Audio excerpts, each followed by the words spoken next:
આજે મેથી મટર મલાઈ બનાવીએ છીએ. એના માટે એક મોટું બાઉલ ભરીને મેથી સાફ કરી અને એને 2-3 પાણીથી ધોઈને સરસ ઝીણી સુધારી લીધી છે.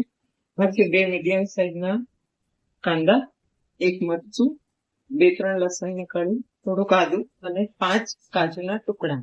હવે બંનેને આપણે ઉકળતા પાણીમાં 1 મિનિટ માટે બોઇલ કરવાની છે. પછી આપણે એને કાઢી થોડું હશે એમાં આપણે અડધી ચમચી મીઠું અને સાકર નાખીશું. આપણે આ બે સુધારેલા કાંદા શેકી નાખીશું. લીલું મરચું, 3 લસણની કળીના નાના ટુકડા, 1 નાનો ટુકડા આદુ અને 5 કાજુ અને 5 મિનિટ ઉકાળશું. આપણી મેથી હવે ઉકળી ગઈ. આપણે આ ઉકાળતી વખતે પાણીમાં અડધી ચમચી ખાંડ અને અડધી ચમચી મીઠું નાખ્યું, જેના લીધે મેથીનો કલર આવો જ રહેશે.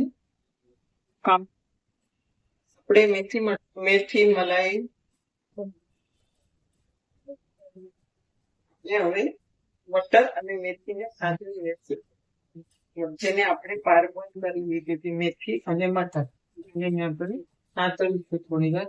એના માટે આપણે 1.5 ચમચી તેલ લીધું છે, થોડું જીરું નાખીશું, થોડી હિંગ નાખીશું,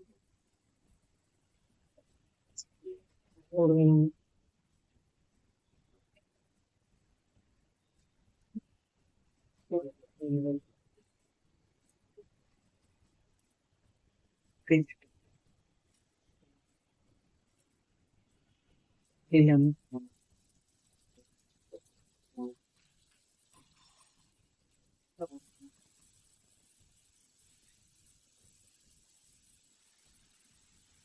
એક મિનિટ માટે અમને તેલમાં થોડી સારું ટેસ્ટ સરસ આવશે. આપણે એને હવે એક થોડી કાઢી લઈશું, સંતળાઈ દઈશું. ગ્રેવી વઘારીશું. એના માટે આપણે 2 મોટી ચમચી તેલ,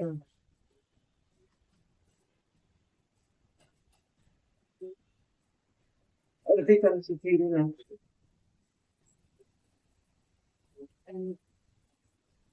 થોડી હિંગ, થોડું મીઠું, થોડી હળદર.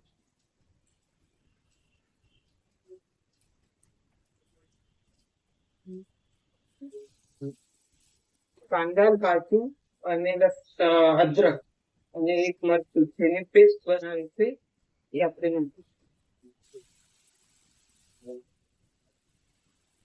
થોડી વાર થવા દઈશું.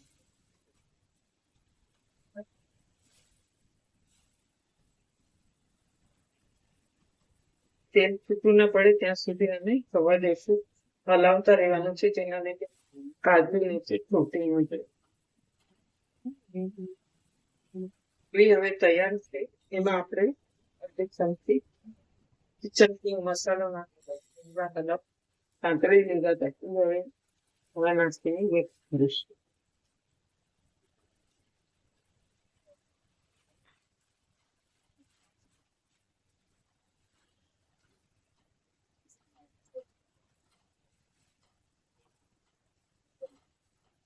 છે આના ઉપર 2 ચમચી મલાઈ નાખીશું.